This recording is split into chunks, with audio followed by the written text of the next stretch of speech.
नमस्कार दोस्तों, एक बार फिर से आप सभी का हार्दिक स्वागत करता हूं आपके अपने यूट्यूब चैनल रेवंत राज मैथमेटिक्स में।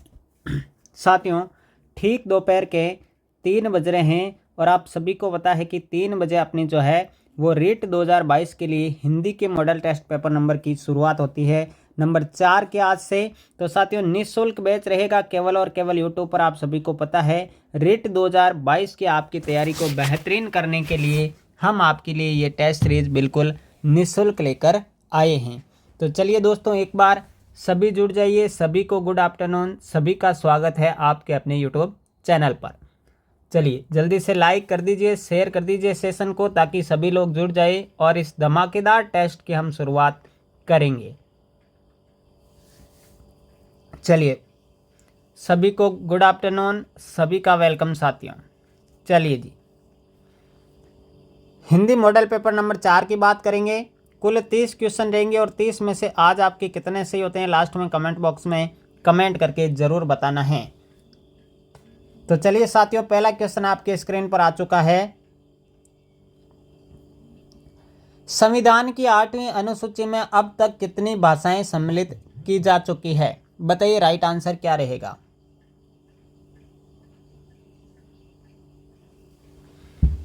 संविधान की 8वीं अनुसूची में अब तक कितनी भाषाएं सम्मिलित की जा चुकी है? विकल्प है 20, 21, 22 या 23। तो साथियों, राइट आंसर क्या रहेगा पहले प्रश्न का? ऑप्शन नंबर 3 करेक्ट आंसर रहेगा। सी ऑप्शन सही है, 22 भाषाएं सम्मिलित की गई है। तो साथियों, जिन्होंने भी सी ऑप्शन बताया है करेक्ट आंसर रहेगा। आगे बढ़ेंगे प्रश्न नंबर 2 की ओर। जुड़ जाइए जल्दी से। दूसरा प्रश्न आपके सामने है साथियों, मूर्धन्य ध्वनियां कौन सी है? ये पटवार भर्ती परीक्षा में अभी क्वेश्चन पूछा गया था। मूर्धन्य ध्वनियां कौन सी है? पहला ऑप्शन पे, फ, बे, भे, चे, छ, जे, जे, ट, ठ, ड, ढ, त, थ, द, ध, न।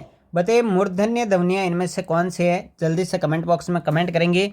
दूसरे क्वेश्चन का राइट आंसर क्या रहेगा दोस्तों? चलिए जी, बहुत ही बढ़िया, शानदार तैयारी चल रही है साथियों आपकी, और इस तैयारी को और बेहतरीन करने के लिए टेस्ट सीरीज आपके लिए लाई गई है। तो प्यारे साथियों, मूर्धन्य ध्वनियां कौन सी हो जाएगी? ट, ठ, ड, ढ, ये मूर्धन्य ध्वनियां हैं। ऑप्शन नंबर 3 आपका करेक्ट आंसर बनेगा प्रश्न नंबर 2 का। आगे बढ़ते हैं तीसरे प्रश्न की ओर। पुनः प्लस जन्म की संधि है। पुनः प्लस जन्म से ये जो है संयुक्त पद क्या बनेगा, ये आपको बताना है। इससे संधि युक्त पद या संयुक्त पद क्या बनेगा? पुनः जन्म, पुनर्जन्म, पुनर्जन्म या पुनः जन्म। देखिए इन दोनों में भी अंतर है, दूसरे और तीसरे विकल्प में ध्यान से देखेंगे आप पता चल जाएगा। राइट आंसर क्या रहेगा साथियों तीसरे प्रश्न का? जल्दी से कमेंट बॉक्स में कमेंट करेंगे मेरे प्यारे दोस्तों। तीसरे प्रश्न का राइट आंसर रहेगा सी ऑप्शन, पुनर्जन्म। पुनः प्लस जन्म से क्या बनेगा? पुनर्जन्म। Option number C correct answer है तीसरे प्रश्न का। जिन्होंने भी सी ऑप्शन को चुना बिल्कुल सही है। आगे बढ़ते हैं अगले प्रश्न की ओर। चौथा प्रश्न आपकी स्क्रीन पर है, अन्वय का संधि विच्छेद क्या होगा? अन्वय जो शब्द है इसका संधि विच्छेद क्या रहेगा साथियों? विकल्प है अनु प्लस अये, अन प्लस आई, अनु प्लस आई या अनु प्लस आई। बताइए अन्वय का संधि विच्छेद क्या बनेगा? जल्दी से कमेंट बॉक्स में कमेंट करेंगे साथियों। अन्वय का संधि विच्छेद हो जाएगा अनु प्लस अये। ऑप्शन नंबर ए जो है वो आपका बिल्कुल राइट आंसर है साथियों। ठीक है, आगे बढ़ते हैं अगले प्रश्न की ओर। अगला है, किस शब्द में अनु उपसर्ग नहीं लगा है? 4 शब्द दिए गए हैं, इनमें से अनु उपसर्ग किसमें नहीं लगा है बताना है। अन्विति, अन्वेषण, अनंत या अनुज्ञा। बताइए अनु उपसर्ग किसमें नहीं लगा हुआ है साथियों? तो मेरे प्यारे साथियों, राइट आंसर बनेगा ऑप्शन नंबर सी। जिन्होंने भी सी ऑप्शन बताया है करेक्ट आंसर है। अनंत जो शब्द है साथियों, अनंत, इसमें जो है आपका अनु उपसर्ग का प्रयोग नहीं हुआ है। ऑप्शन नंबर सी आपका सही रहेगा प्रश्न नंबर 5 में। आगे बढ़ते हैं प्रश्न नंबर 6 की ओर। चलिए जी, किस क्रम में भाववाचक कृत प्रत्यय है?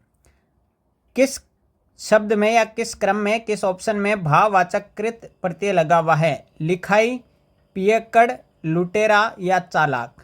4 विकल्प आपके सामने बताए मैंने। बताइए भाववाचक कृत प्रत्यय का प्रयोग इनमें से किसमें किया गया है। सेशन को लाइक कर दीजिए, शेयर कर दीजिए। चैनल पर आज पहली बार आए हैं तो सब्सक्राइब जरूर करके रखना है। साथियों राइट आंसर क्या बनेगा, बिल्कुल ऑप्शन नंबर ए जो है करेक्ट आंसर बनेगा। लिखाई जो शब्द है इसमें भाववाचक कृत प्रत्यय का प्रयोग किया गया है। बढ़ते हैं प्रश्न नंबर 7 की ओर। द्वंद्व समास का उदाहरण इनमें से कौन सा नहीं है। देखिए नहीं है वाले प्रश्नों को थोड़ा ध्यान से पढ़ना है। भूल चूक, माता पिता, कपीश्वरिया, भला बुरा, इनमें से किस शब्द में या किस उदाहरण में द्वंद्व समास नहीं लगा हुआ है प्यारे साथियों। ये तृतीय श्रेणी शिक्षक भर्ती 2012 में जो आपका मेन पेपर होता है उसमें पूछा गया है। तो मेरे प्यारे साथियों राइट आंसर क्या रहेगा, कपीश्वर जो शब्द है इसमें द्वंद्व समास नहीं लगा है। सी ऑप्शन आपका करेक्ट आंसर बनेगा। आगे बढ़ते हैं अगले प्रश्न की ओर। प्रश्न नंबर 8। जिस समास के दोनों पद अप्रधान होते हैं वहां पर कौन सा समास होता है। चलिए जिसमें दोनों पद अप्रधान होते हैं वह कौन सा समास रहता है। बताइए राइट आंसर क्या रहेगा। विकल्प आपके हैं साथियों द्वंद्व समास, द्विगु समास, तत्पुरुष समास या बहुव्रीहि समास। बताइए राइट आंसर। चलिए जी, जिस समास में दोनों पद अप्रधान होते हैं वह कौन सा समास होता है साथियों, बहुव्रीहि समास होता है। बिल्कुल डी ऑप्शन के साथ जो लोग गए हैं, जिस बहन ने डी ऑप्शन बताया है बिल्कुल करेक्ट आंसर रहेगा। प्रश्न नंबर 8 का ऑप्शन नंबर डी बिल्कुल सही आंसर है। आगे बढ़िए जी, अगला प्रश्न आपकी स्क्रीन पर। नवनिधि में कौन सा समास है। देखिए सारे टॉपिकों के सवाल इंक्लूड किए गए हैं जिसमें शिक्षण विधियां भी शामिल है। नवनिधि शब्द में कौन सा समास है। अवयवी भाव, द्विगु, क्रमधारीय या बहुब्रीहि। 4 विकल्प आपके सामने हैं। नवनिधि में कौन सा समास है दोस्तों। चलिए दोस्तों नवनिधि जो शब्द है इसमें समास हो जाएगा द्विगु समास। कौन सा समास है, द्विगु समास। ऑप्शन नंबर बी जो है वो बिल्कुल सही आंसर है। आगे बढ़ते हैं अगले प्रश्न नंबर 10 की ओर। स्त्री का पर्यायवाची शब्द कौन सा नहीं है। स्त्री का पर्यायवाची इनमें से कौन सा नहीं है आपको ये बताना है कमेंट बॉक्स में। विकल्प आपके हैं तरुणी, प्रमदा, ललाम या ललना। बताइए इनमें से कौन सा स्त्री का पर्यायवाची शब्द नहीं है। प्यारे दोस्तों इनमें से कौन सा स्त्री का पर्यायवाची शब्द नहीं है। तो राइट आंसर जाएगा ऑप्शन नंबर सी के साथ। जो ललाम है ये स्त्री का पर्यायवाची शब्द नहीं है। सी ऑप्शन बताने वाले मेरे प्यारे सभी साथियों आपका उत्तर सही है।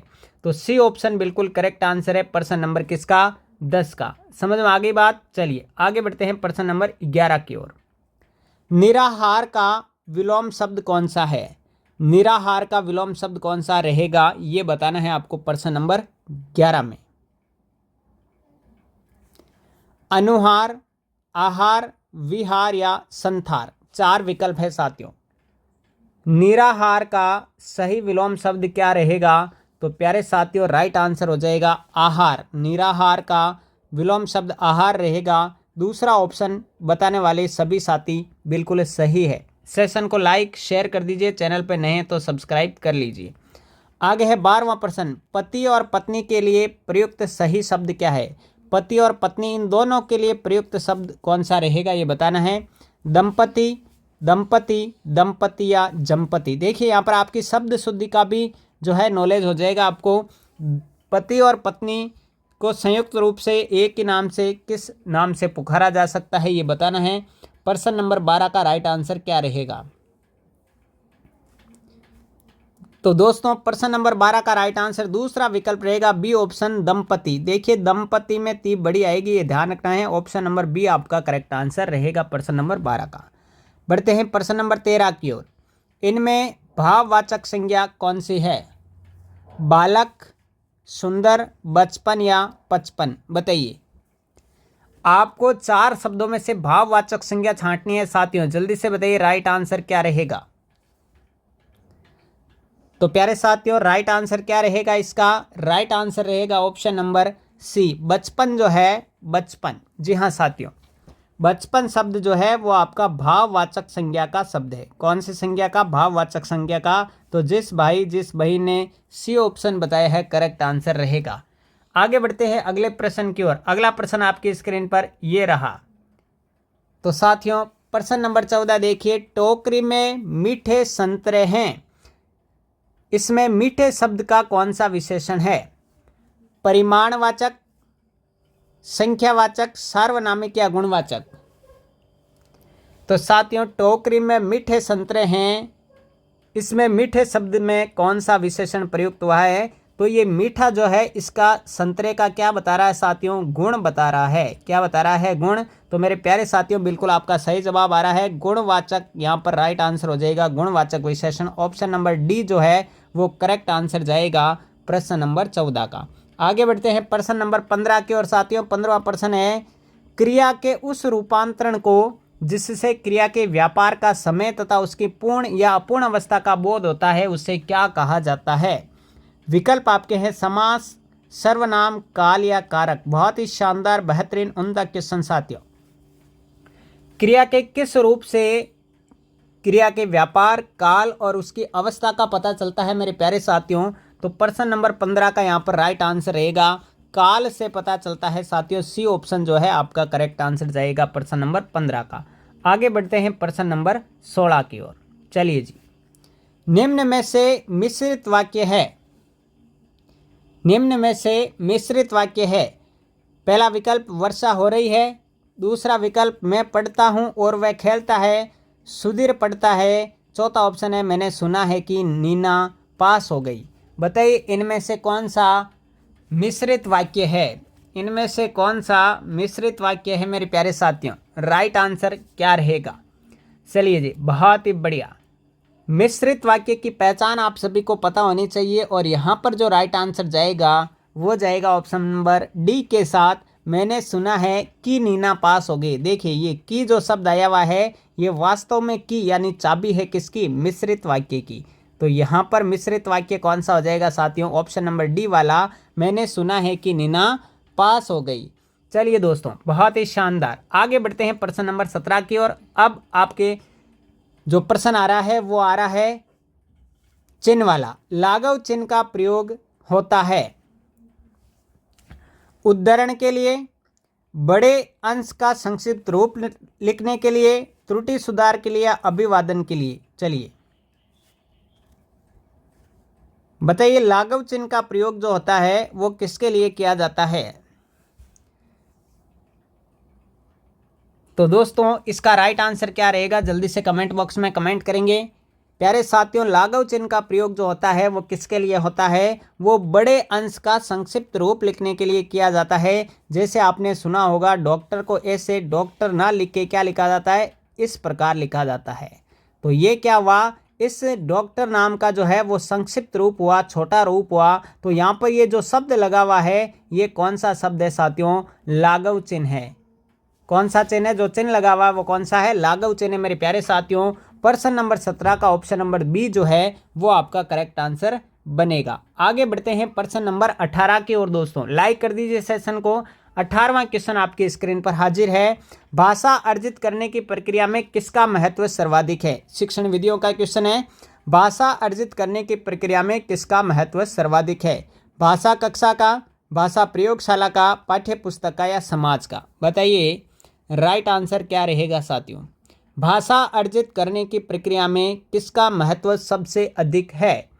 तो प्यारे दोस्तों इस प्रश्न का राइट आंसर क्या बनेगा? जी हाँ, समाज का महत्व सर्वाधिक रहता है भाषा अर्जित करने की प्रक्रिया में। ऑप्शन नंबर जाएगा डी के साथ, बिल्कुल सही। तो जिन्होंने भी डी ऑप्शन बताया सभी का धन्यवाद।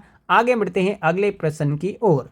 19 नंबर प्रश्न है, पढ़ना सीखने की प्रक्रिया में किसकी भूमिका सर्वाधिक महत्वपूर्ण है?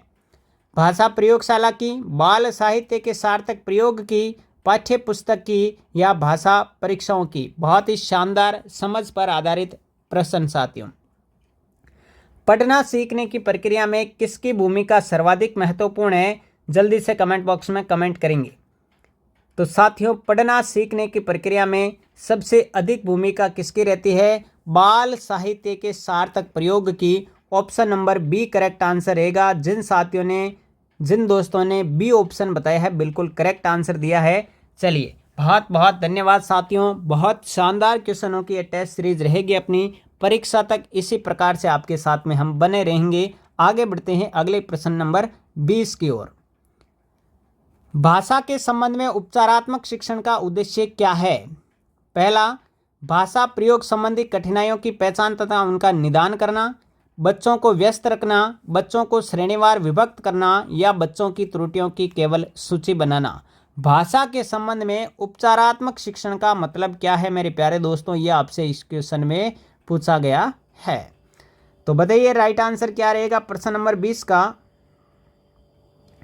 चलिए जल्दी से सभी लोग कमेंट करेंगे, सभी लाइक करेंगे, सभी शेयर करेंगे, दोस्तों को जोड़ते जाएंगे।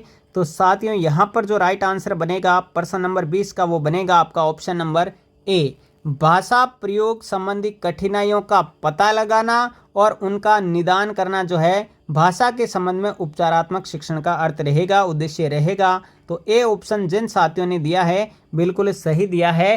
प्रश्न नंबर 20 का ऑप्शन नंबर ए जो है वो आपका करेक्ट आंसर बनेगा। दोस्तों आगे बढ़ते हैं प्रश्न नंबर 21 की ओर। चलिए जी, प्रमुख भाषाई कौशल के अंतर्गत इनमें से कौन सा नहीं है? भाषाई कौशलों के अंतर्गत इनमें से कौन सा नहीं है ये बताना है आपको। 4 विकल्प, सुनना, बोलना, हंसना और लिखना। बताइए राइट आंसर क्या जाएगा? प्रमुख भाषाई कौशलों में से इनमें से कौन सा शामिल नहीं है दोस्तों? तो प्यारे साथियों राइट आंसर क्या बनेगा प्रश्न नंबर 21 का? बिल्कुल ऑप्शन नंबर जो है कौन सा रहेगा राइट आंसर? जी हाँ, सी ऑप्शन करेक्ट आंसर रहेगा। हंसना जो कौशल है वो भाषाई कौशलों में नहीं आता है। सी ऑप्शन बिल्कुल सही है। भाषा के कौशल कितने होते हैं तो थोड़ी सी चर्चा कर लेते हैं। भाषा के कौशल कितने होते हैं साथियों? प्रमुख 4 कौशल माने गए हैं। कितने कौशल? 4 कौशल माने गए हैं। कौन कौन से हैं? नंबर 1 पर आता है साथियों सुनना। नंबर 1 पे क्या आता है? सुनना। नंबर 2 पे आता है मेरे प्यारे साथियों क्या? बोलना। क्या आता है? बोलना। नंबर 3 पे आता है साथियों पढ़ना। क्या आता है? पढ़ना। और नंबर 4 पे आता है साथियों लिखना। भाषा के प्रमुख कौशल 4 है और चारों के नाम मैंने आपको बताए, सुनना, बोलना, पढ़ना और लिखना। बात समझ में आ गई होगी मेरे प्यारे साथियों। अगले प्रश्न की ओर बढ़ते हैं, प्रश्न नंबर 22 की ओर। काव्य शिक्षण का उद्देश्य क्या है? चलिए जी, काव्य शिक्षण का उद्देश्य क्या है? 4 विकल्प, भाषा में प्रयुक्त होने वाले विराम चिन्हों से परिचित करवाना, व्याकरणिक नियमों की जानकारी देना, संगीत कला में निपुण बनाना या रसानुभूति एवं आनंदानुभूति कराना। बताइए राइट आंसर क्या रहेगा? काव्य शिक्षण का उद्देश्य क्या है? जल्दी से सभी साथी कमेंट करेंगे। वीडियो को लाइक और शेयर नहीं करना भूलना है आपको, ठीक है? लाइक शेयर करते रहना है। नए हैं तो सब्सक्राइब करना ही है, बार बार कहने की आवश्यकता नहीं होनी चाहिए। काव्य शिक्षण का उद्देश्य रसानुभूति और आनंद की अनुभूति कराना है। ऑप्शन नंबर डी जिन साथियों ने दिया है बिल्कुल करेक्ट है। आगे बढ़ते हैं अगले प्रश्न नंबर 23 की ओर। चलिए जी, 23वां प्रश्न, नाटक शिक्षण में कक्षा अभिनय प्रणाली के प्रयोग से क्या होता है? बताइए। नाटक शिक्षण में कक्षा अभिनय प्रणाली के प्रयोग से क्या होगा? पहला ऑप्शन, शिक्षक एवं बच्चों का समय व्यर्थ होता है। दूसरा, पात्रानुसार बच्चों द्वारा अभिनय से सीखने की प्रक्रिया में तेजी आती है। तीसरा, बच्चों पर विपरीत प्रभाव पड़ता है। चौथा, उपरोक्त में से कोई नहीं। बताइए, नाटक शिक्षण में कक्षा अभिनय प्रणाली, अलग अलग कक्षा में अलग अलग बच्चों को अलग अलग पात्र दे करके वो जो है नाटक पूरा करवाया जाता है। तो इससे क्या होता है साथियों? तो इससे जो है पात्रानुसार बच्चों द्वारा अभिनय से सीखने की प्रक्रिया में तेजी आती है, अलग अलग पात्र बना दिए जाते हैं। दूसरा ऑप्शन करेक्ट आंसर रहेगा मेरे प्यारे साथियों 23वें प्रश्न का। आगे बढ़ते हैं प्रश्न नंबर 24 की ओर। प्राथमिक स्तर पर भाषा अध्ययन में मुख्य तत्व क्या होगा? प्राथमिक स्तर पर भाषा अध्ययन में मुख्य तत्व क्या होगा ये आपको बताना है प्रश्न नंबर 24 में। व्याकरण का उपयोग, शब्द भंडार में अभिवृद्धि, साहित्यिक समझ या उच्चारण की स्पष्टता। चलिए, प्राथमिक स्तर पर भाषा अध्ययन में मुख्य तत्व क्या होगा मेरे दोस्तों, ये बताना है आप सभी को। राइट आंसर किसके साथ जाएगा 24वें प्रश्न में? जल्दी से बताइए, कमेंट करके मेरे पास भेज दीजिए मेरे प्यारे साथियों। प्रश्न नंबर 24 का राइट आंसर क्या रहेगा? उच्चारण की स्पष्टता प्राथमिक स्तर पर भाषा अध्ययन में मुख्य तत्व रहेगा। ऑप्शन नंबर 4 जिस भाई जिस बहन ने बताया है राइट आंसर बताया साथियों, ऑप्शन नंबर 4। ठीक है, आगे बढ़ते हैं अगले प्रश्न नंबर 25 की ओर। कहानी, कविता, गीतों और नाटकों के माध्यम से बच्चे क्या करते हैं? बताइए। कहानी, कविता, गीतों और नाटकों के माध्यम से बच्चे क्या करते हैं? पहला विकल्प है केवल मूल्यों का अर्जन करते हैं, दूसरा केवल अपनी तर्क शक्ति का विकास करते हैं, या अपनी सांस्कृतिक धरोहर से जुड़ते हैं, या केवल मनोरंजन प्राप्त करते हैं। कहानी सुनाना, कविता सुनाना, गीत, नाटक, इनसे बच्चे क्या सीखते हैं साथियों? इनसे जो बच्चे हैं क्या सीखते हैं, क्या सिखाया जाता है? राइट आंसर क्या रहेगा? जल्दी से कमेंट करेंगे। तो प्यारे दोस्तों, कहानी, कविता, गीतों और नाटकों से बच्चे अपनी सांस्कृतिक धरोहर के साथ जुड़ते हैं। तीसरा ऑप्शन जिन साथियों ने बताया बिल्कुल करेक्ट आंसर है प्रश्न नंबर 25 में। आगे बढ़ते हैं 26वें प्रश्न की ओर दोस्तों। चलिए, प्राथमिक स्तर पर बच्चों को भाषा सिखाने का सर्वोपरि उद्देश्य क्या है? प्राथमिक स्तर पर जो बच्चों को भाषा सिखाई जाती है साथियों, उसका प्रमुख उद्देश्य क्या है, सर्वोपरि उद्देश्य क्या है, आपको ये बताना है 26वें प्रश्न में। तो बताइए जल्दी से राइट आंसर क्या रहेगा। जी हाँ दोस्तों, 4 विकल्प है, आप ध्यानपूर्वक पढ़िए, मैं टाइम दे रहा हूँ आपको पढ़ने का, और बताइए इनमें से राइट आंसर कौन सा रहेगा।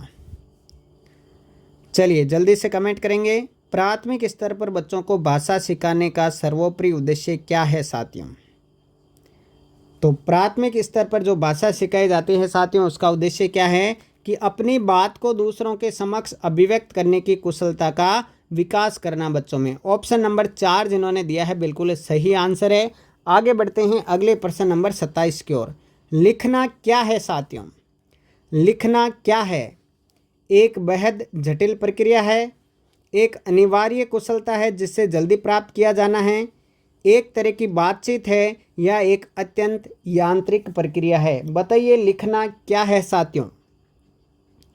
मेरे प्यारे साथियों, लिखना क्या है ये बताना है आपको प्रश्न नंबर 27 में। चलिए जी, लिखना क्या है साथियों? एक तरह की बातचीत है। बिल्कुल सी ऑप्शन जो आ रहे हैं वो करेक्ट आंसर के रूप में घोषित किए जा चुके हैं। ऑप्शन नंबर सी जो है आपका करेक्ट आंसर रहेगा प्रश्न नंबर 27 का। आगे बढ़ते हैं दोस्तों प्रश्न नंबर 28 की ओर। 28वां प्रश्न आपकी स्क्रीन पर है। कक्षा 1 के बच्चे अपने ... एवं से प्राप्त बोलचाल की भाषा के अनुभवों को लेकर ही विद्यालय आते हैं। कक्षा 1 के जो बच्चे होते हैं वो कहाँ से, जो बोलचाल की भाषा है उनकी, वो कहाँ से लेकर आते हैं? घर परिवार और पड़ोसी से, घर परिवार और परिवेश से, घर परिवार और दोस्तों से, या घर परिवार और टीवी से? बताइए राइट आंसर क्या रहेगा। कक्षा 1 में जो बच्चे हैं वो अपने बोलचाल की भाषा कहाँ से सीख कर आते हैं? तो मेरे प्यारे साथियों, वो सीख के आएंगे घर परिवार और उनके परिवेश से। ऑप्शन नंबर जो 2 है वो करेक्ट आंसर बनेगा प्रश्न नंबर 28 का। आगे बढ़ते हैं प्रश्न नंबर 29 की ओर। चलिए जी, कक्षा 1 और 2 के शुरुआती समय में पढ़ने का आरंभ किससे हो और किसके लिए हो? बताइए। कक्षा 1 और 2 के शुरुआती समय में पढ़ने का जो आरंभ है वो किससे हो, कैसे हो और किसके लिए हो? ये बताइए राइट आंसर क्या रहेगा। अर्थ और उद्देश्य, अक्षर ज्ञान और मनोरंजन, शब्द पहचान और मूल्यांकन, अक्षर ज्ञान और उद्देश्य? बताइए राइट आंसर क्या जाएगा साथियों।